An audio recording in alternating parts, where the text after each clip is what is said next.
When you attain that inner stillness in which we have dropped all desire except that of being a transparency, then you discover that you now have that mind.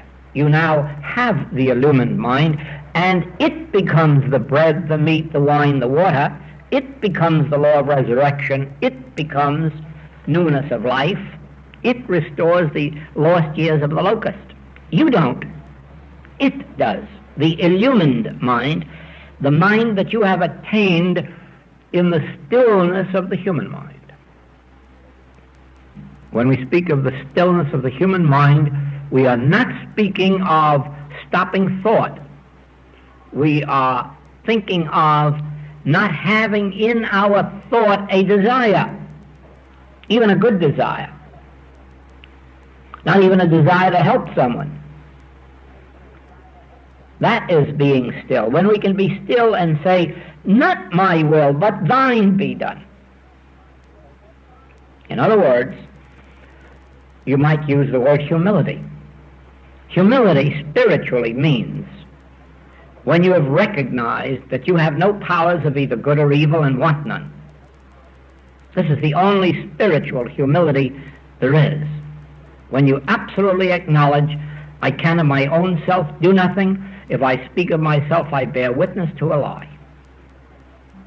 If I were to have a desire to benefit you, and I would start thinking toward that end, just remember that that same mind that might do this could also turn around and say, well, I think I'll be a little selfish in my thought the next time and see how I could do this for me too. In other words, the mind that can do good can do evil. But if you are to be benefited spiritually, it has to be when I am so completely still that I am not even trying to do good for you or bring good to you. When I am so absolutely still that the grace of God can reach you and perform its will in you. Then afterward, if you say, oh, something wonderful happened to me, I can say, yes, by the grace of God. Not I did it for you, or I did it to you, or I'm responsible for it. No. The most I can ever say is that I'm thankful that I'm a clear enough transparency that the grace of God could operate and perform. He performeth that which is given me to do. Therefore, if you were to ask for help on anything and any problem, I must believe that there is a He that can perform it, and then I must be very still. Very still, so that I don't get in its way.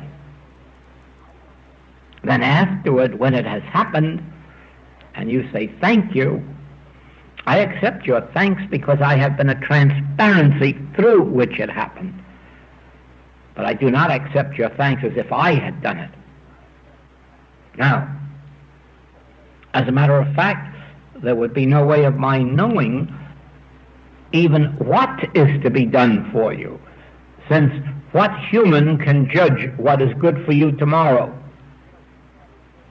None.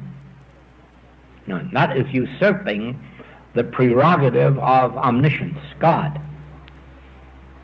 So remember that your attitude must be this.